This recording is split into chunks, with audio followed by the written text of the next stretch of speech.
Hi my dear subscribers, very good morning. నాకైతే ఈరోజు అస్సలు మెలకు రావట్లేదు. రాత్రి ఆడుకొని చాలా లేట్గా పడుకున్నాను. అందుకని అస్సలు మెలకు రావట్లేదు. చూడండి, చేప పిల్లలాగా కొట్టుకులాడుతున్నాను నేను. నా ముక్కేమో అణిగిపోతుంది, అమ్మేమో లేపుతుంది. తెల్లవారిందిలే అని నేను అన్నయ్యేమో అస్సలు లేవట్లేదు. ఈరోజు నిద్రలోనే మీకు మాట చెప్పేస్తానే. ప్రతి ఒక్కరి జీవితంలో ఇది సహజమే. కొన్ని సందర్భాల్లో క్లిష్టమైన పరిస్థితులను ఎదుర్కోవాల్సి వస్తుంది. అప్పుడు బ్రతుకు కొంచెం భారంగానే అనిపిస్తుంది.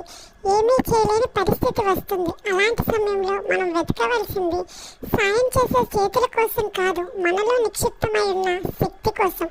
ఆ శక్తి పేరే ఆత్మవిశ్వాసం. ఆత్మవిశ్వాసంతో ముందుకు వెళ్తే క్లిష్ట పరిస్థితులను ఎదుర్కొని బయటపడచ్చు. ఎప్పుడైతే ఆత్మవిశ్వాసాన్ని కోల్పోతావో అప్పుడు జీవితాన్ని కోల్పోయినట్టే. నేను చెప్పిన మాట నచ్చింది.